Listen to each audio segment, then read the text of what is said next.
Pronto.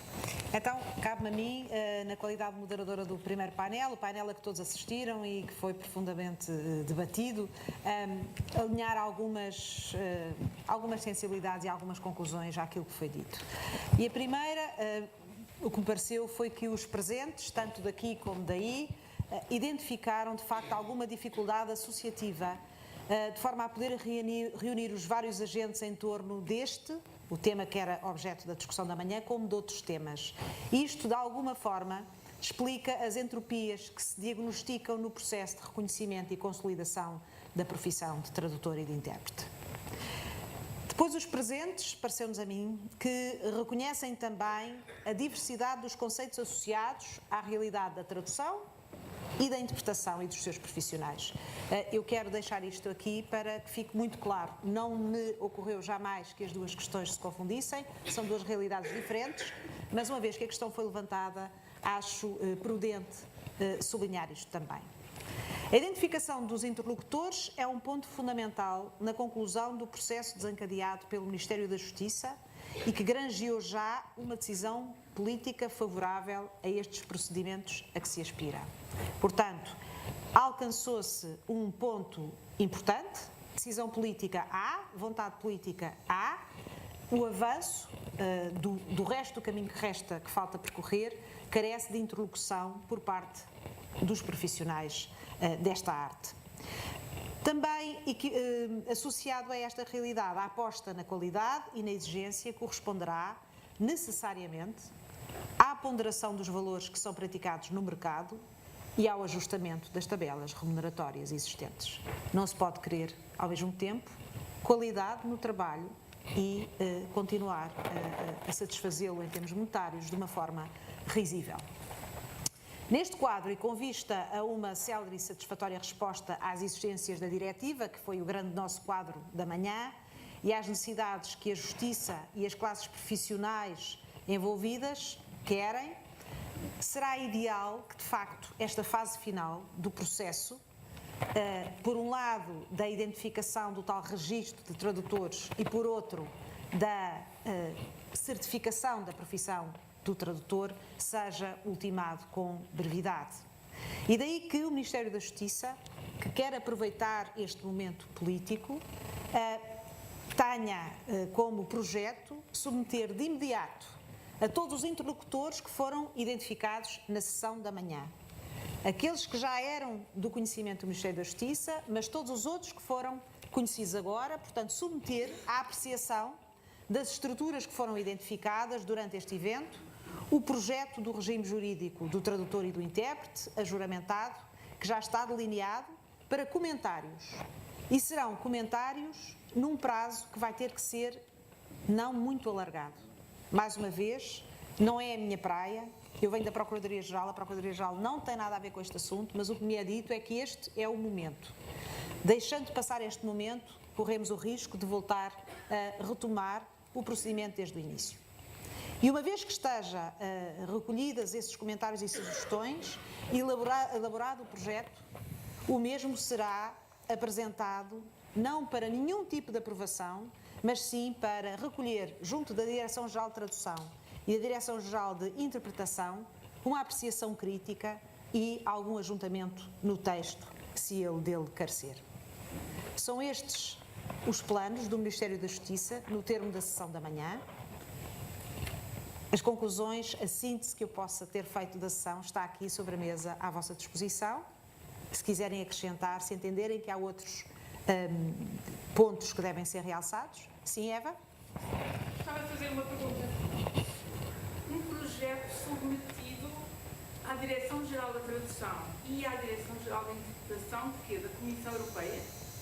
Sim. Mas antes vai às organizações.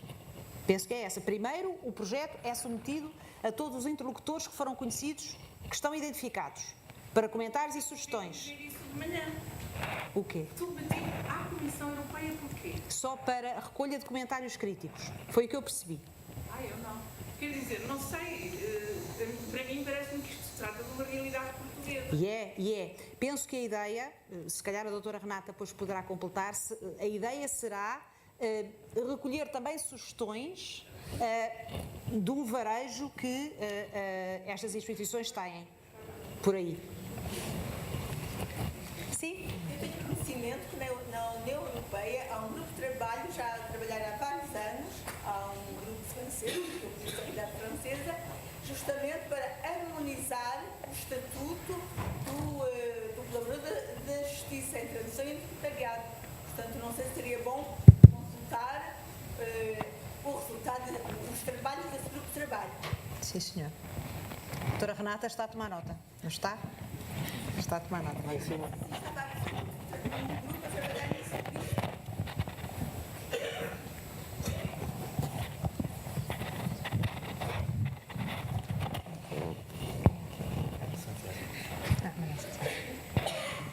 Ai, gosto de cadeira, mas volta a cadeira.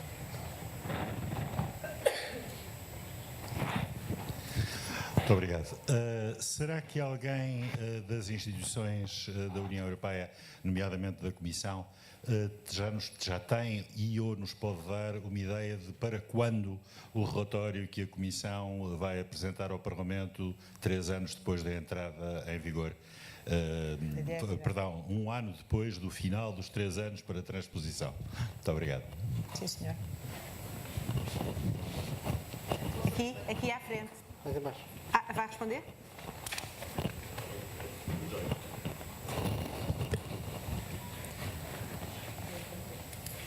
Eu penso que também falámos esta manhã na necessidade que havia de que os representantes dos tradutores profissionais e os representantes das empresas de tradução e os representantes, digamos, da Associação de Intérpretes fossem ouvidos e manifestassem a sua opinião sobre estas matérias. Foi por aí que eu comecei. Mas não estou a ver qual é a necessidade de envolver entidades externas a Portugal. Numa primeira fase, a primeira coisa a fazer, e num tal prazo curto a que eu aludi, é exatamente isso que está a dizer. É consultar as associações, associações de empresas, de tradutores, de intérpretes. É exatamente isso. É exatamente isso. Esse é o primeiro passo. E é o tal que será dado a muito curto prazo. Penso eu que a ideia do Ministério da Justiça, ao querer também ouvir a opinião da Direção-Geral de Tradução e da DGI, é obter, de facto, se calhar, algo parecido com aquilo que nos está aqui a trazer. Uma uniformização, mas a primeira palavra é vossa. Tudo bem. Obrigada. Isso é a primeira palavra. Obrigada. Certo? Muito bem, então. A doutora Renata ainda quer dizer mais qualquer coisa. Não é uma pessoa que. Peço desculpa. A não ser que haja alguém que, de forma expressa e sustentada, diga que isso não faz absoluto sentido. O submeter à opinião da Direção-Geral de Tradução e de Interpretação. Se estamos num plano transnacional, com o devido respeito, parece não dever assustar-nos escolher a opinião de quem está dentro e fora. Mas é uma mera opinião. Sim, senhor. Antes de voltar a pegar na palavra, há mais uma pessoa que quer falar? Sim, depois o Vítor Bastos, não é? Pronto, Sim, senhor. tranquilo.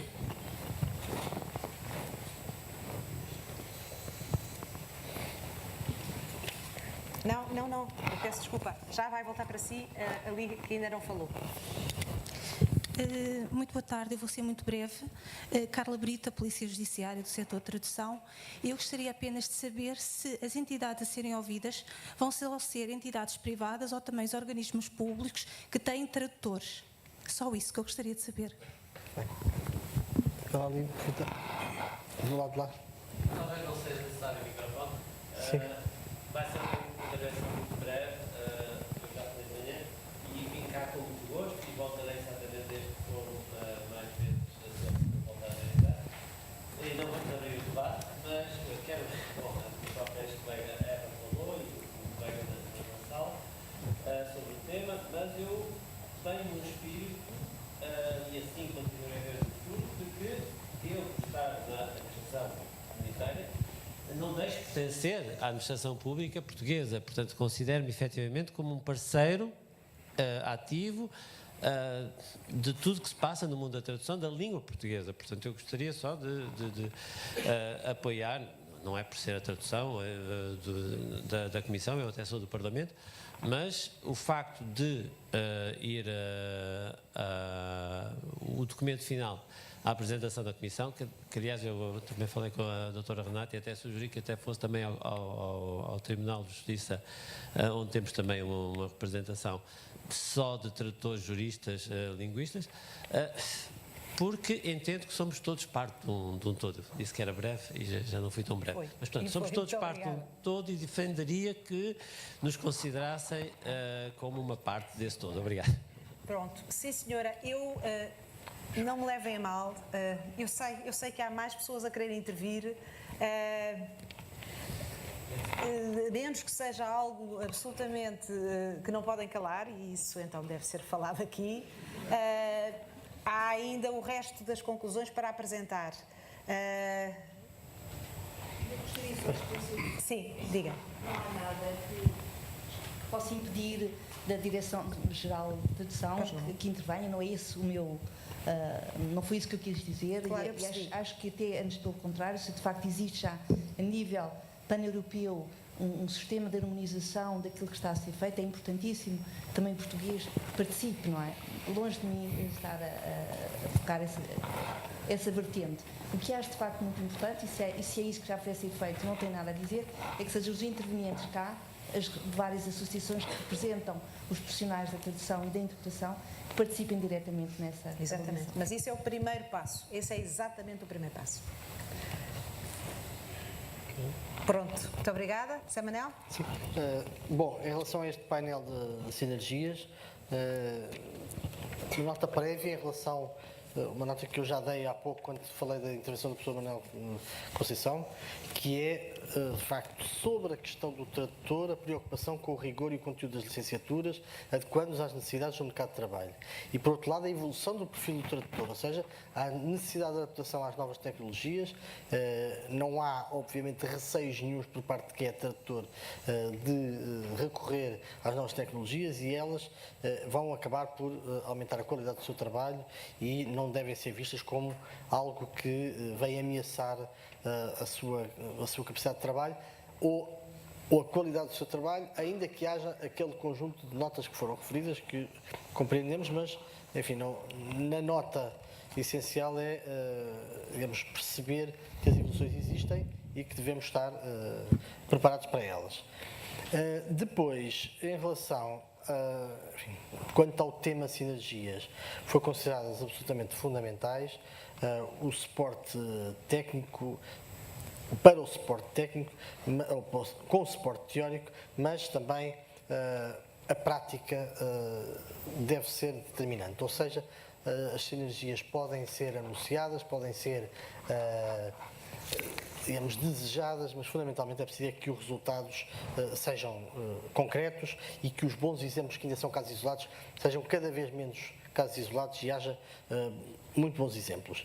E eu agora, para concluir as conclusões desta área, bom, não resisto aqui à provocação do António Branco e vou dizer-lhe o seguinte, é que eu estava a ouvi-lo e a pensar assim, de facto, aquele painel esmagou o painel 2. Mas depois ele foi falando, foi contando umas coisas e depois disse a certa altura, bom, mas nós estamos aqui todos preocupados, no painel 4 estamos todos preocupados porque a questão da tradução automática tem que ser, alguém tem que pegar nisto. E a resposta que lhe posso dar é que alguém vai pegar nisto. Ou seja, o Presidente da Agência para a Modernização Administrativa confirmou aqui que vai avançar com o projeto que já estava, digamos, em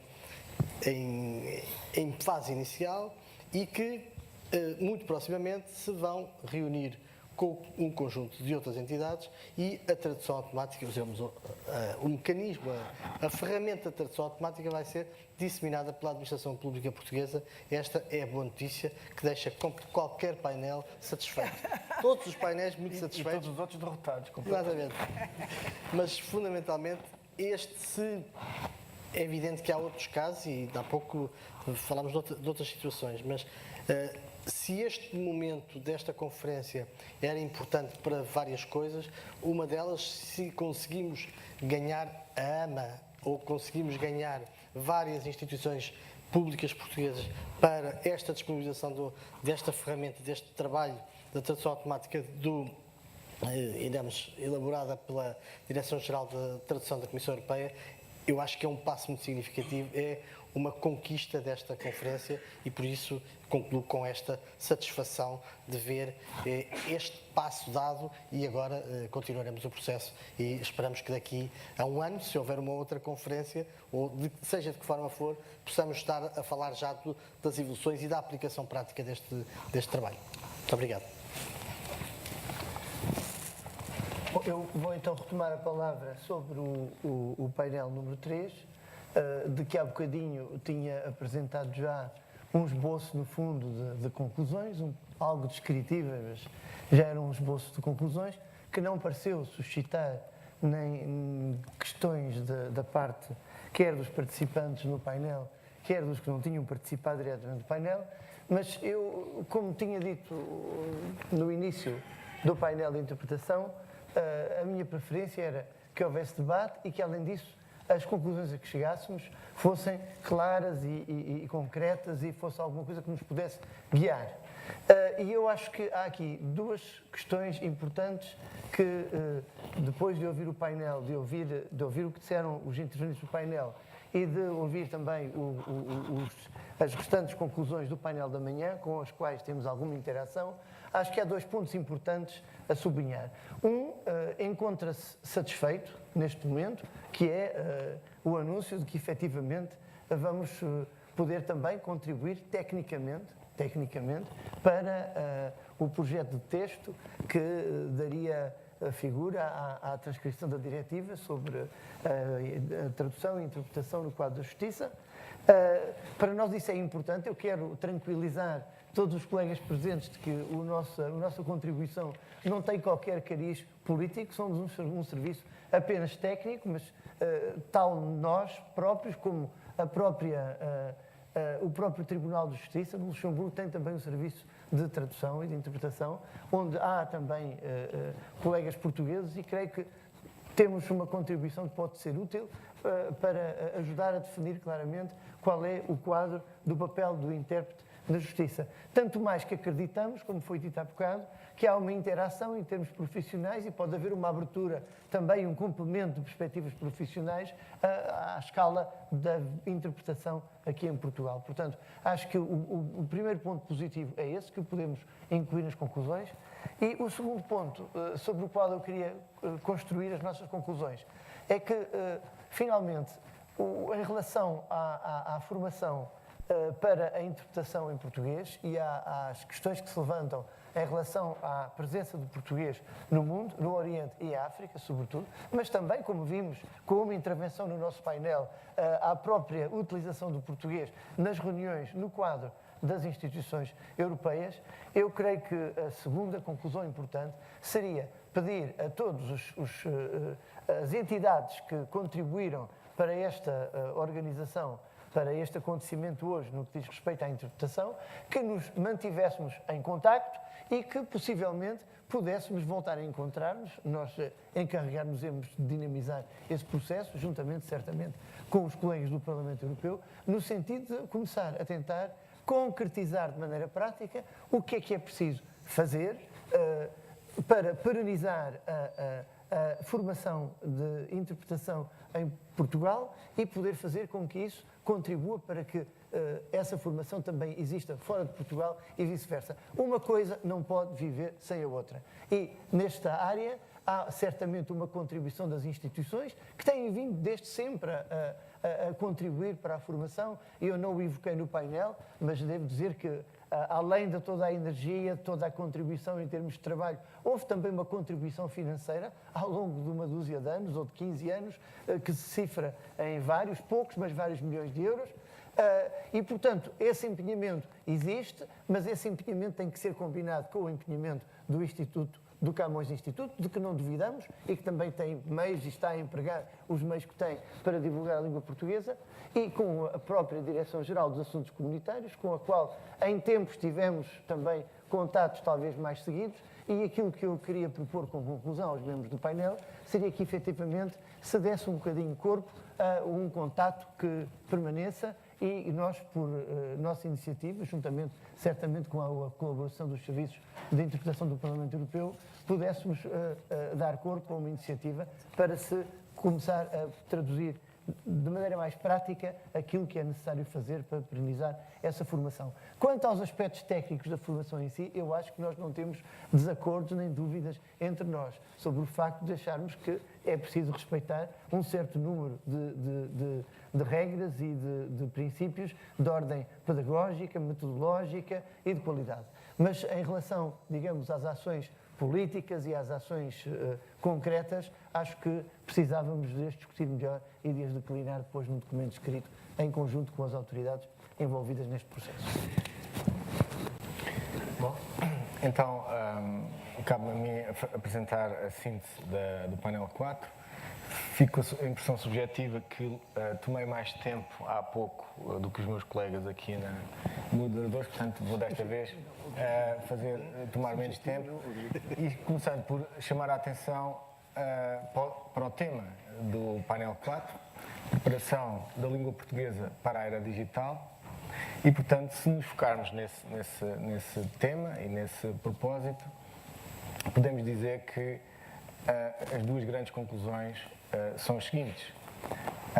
Por um lado, a preparação da língua portuguesa para a era digital compara muito mal com a preparação tecnológica de outras línguas e, portanto, temos de fazer face e temos de tomar iniciativas e temos de continuar a trabalhar para assegurar que a língua portuguesa enfrenta o choque tecnológico que deriva da era digital de forma bem-sucedida. E a segunda grande conclusão é, até pela própria composição do painel, é de que nós temos uma capacidade instalada ao longo de toda a cadeia de valor, desde o planeamento, passando pela investigação, aos utilizadores finais e à exploração tecnológica, que tira partido da tecnologia e das tecnologias de processamento da linguagem. Obviamente, isso não passa despercebido, tudo isto é também frágil, é um ecossistema bastante frágil, precisa de ser robustecido e, quando comparado com outros ecossistemas de outras línguas, claramente também ficamos bastante atrás. E, portanto, eu diria que, dada a incumbência, a missão que tínhamos no nosso painel de debater este tema, estas são as duas grandes conclusões. Obviamente, quando estávamos a preparar o painel, nós percebemos que estaríamos a falar para uma audiência bastante específica e com interesses bastante específicos. Obviamente, qualquer falante de português está interessado no destino da língua portuguesa e, portanto, sem dúvida, estas conclusões interessam-me a mim, interessam-me a vocês, interessam a todos nós. Mas, como tradutores, obviamente, dentro do capítulo da tecnologia aplicada à linguagem natural, interessa-vos claramente a questão da tradução automática. E não foi por acaso que, dentro do nosso painel, eu escolhi dos 4, 2 pessoas que estavam ligadas à tradução automática, porque eu percebi que isso era o que tinha o vosso interesse. Então, se quiseres abrir aqui um subcapítulo ou uma subsecção das conclusões, o que eu diria acerca disto é de que a conclusão principal é que precisamos, num próximo evento semelhante a este, de ter um painel dedicado apenas à tradução automática. À tradução automática na questão de como é que ela está a ser ensinada ou utilizada ao nível da universidade para preparar os tradutores, como é que as pessoas que são tradutoras a podem usar e integrar no seu modelo de negócio, quais são os riscos, quais são as oportunidades, questões legais, etc, etc, etc, algumas delas até aqui levantadas. E, portanto, diria que, nesse aspecto, a grande conclusão é desejar que, num próximo evento, se exista um painel dedicado à tradução automática e à discussão de todos estes detalhes. Era isto, muito obrigado.